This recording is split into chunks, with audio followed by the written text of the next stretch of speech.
Topic 1, graphing radical functions and analyzing transformations of these functions, the practice part of it. So I have 6 problems laid out in front of you. I'm going to do one of the 6 to show you exactly how I want you to do these types of problems, and then I'm asking you to do the rest of the 5 with the goal of mastery, which is 5 out of 5 correct, or at least the doing well section, which is 4 out of 5 correct. I've laid out the steps in blue. You can see steps 1 through 5, and I'm going to follow those step by step, so please follow along as I'm doing this and follow it step by step so that you can ensure that you have mastered this topic. All right? I'm going to do the bottom left one down here, mainly because I want to show you what happens when the radical portion is being multiplied by a negative. All right? That is going to affect steps 3 through 5, so keep that in mind. Steps 1 through 2 are the same no matter what, all right? But there are a couple other negatives in this practice right there, number 1, and then I do believe number 5 has a negative in it as well. So this goes along with those, but it goes along, the process itself goes along with all of these problems.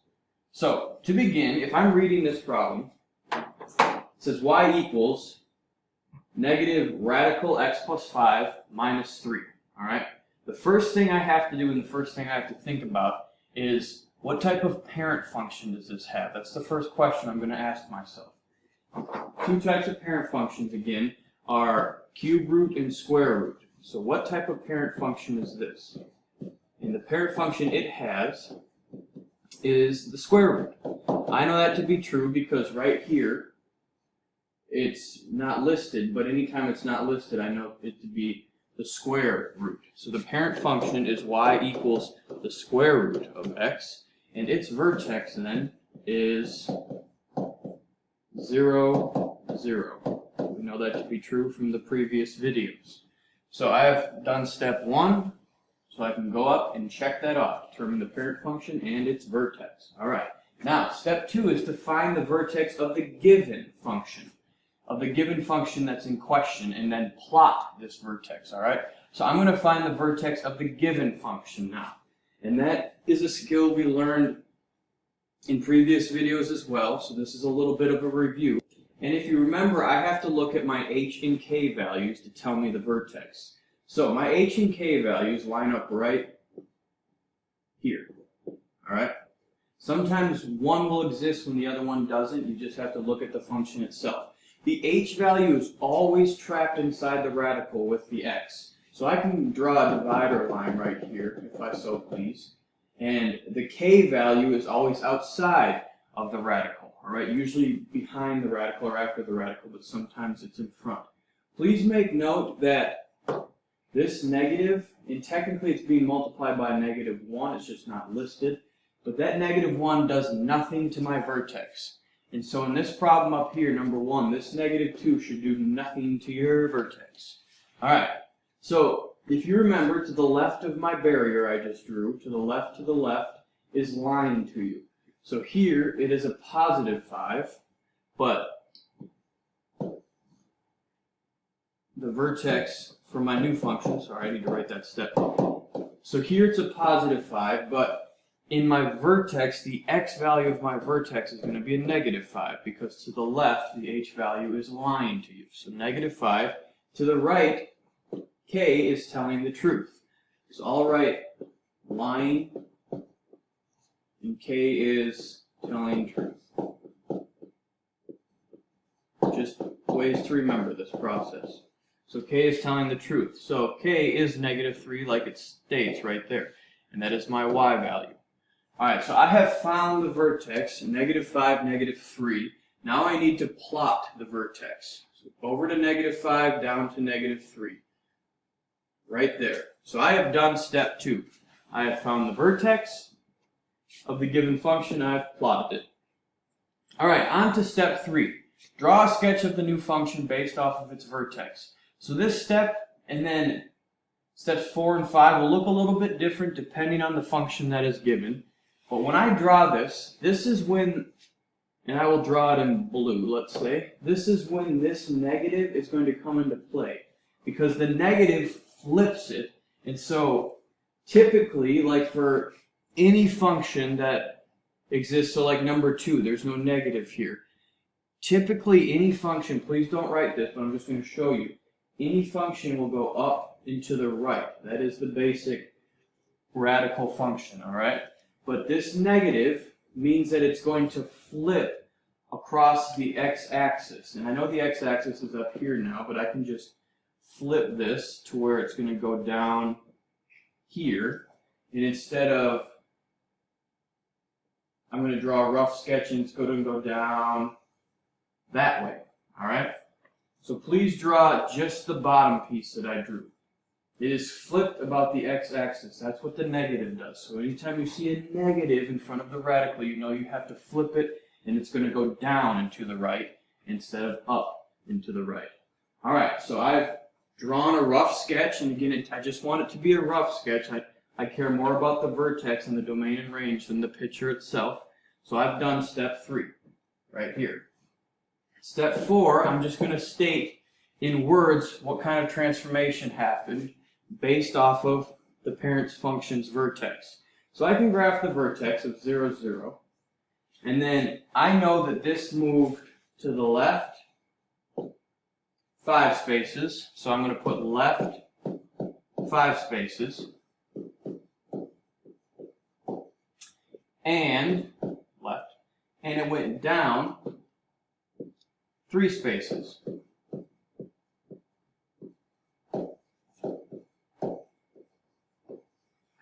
And one more thing that this one did in particular is it flipped about the x-axis.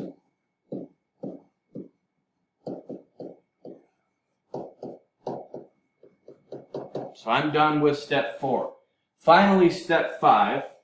And again, I don't care as much about the picture itself. You just have to draw some type of radical shape, either up and to the right or down and to the right, depending on its negative or positive. I care more about the vertex, step 2, if you can speak about what's happening, and then finally step 5, the domain and range. So for the domain, to finish off this problem, again, the domain is the x value's left to right motion, and it has to deal with the vertex that we found. Remember, the x value of the new vertex, it needs to include that because this is a closed dot at that vertex. And that x value is -5. All right? And then this arrow, I'm going to use a different color. This arrow goes on forever in the right direction, so it goes all the way to positive infinity with a parenthesis. That's the first way I can write it. The other way is in inequality notation. So all x's, all of my x values that exist, are going to be greater than or equal to -5, all right? So when it flips, it goes down and to the right instead of up and to the right. It doesn't mess with the domain, but it does change my range a little bit, all right? So for the range, I'm still going to look at the vertex. But again, domain is x values, so I used x values here. Range is y values, so I care about the y value here. But if you notice, I always want floor to ceiling, lowest point to highest point. So my lowest point is this action here. This is going down forever in the infinity direction. So now my first bound of the range is -infinity, because that's my floor. And it's going up, up, up, up, up, all the way until the ceiling that exists right here. And that's the y value of my vertex, which is -3. And I include that because it's a closed dot at -3.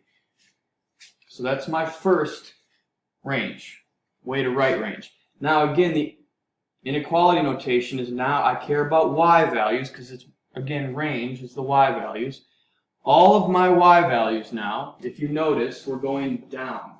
So all of my y values need to be less than, so less than or equal to, and again equal to because this is a closed dot, so less than or equal to the y value of my vertex, which again is -3. So at this point I am done, and I have done every step that is necessary to solve one of these things. Now please keep in mind on a different type of, let's say here's the vertex and this is 1, 2, and it goes up like this. The domain and range for this is the x value and the y value. The domain would be including 1 all the way to infinity, or x is greater than or equal to 1. The range would be back to kind of normal, what you're more used to. The bottom this time would be 2 all the way to infinity, all right? Or y is greater than or equal to 2.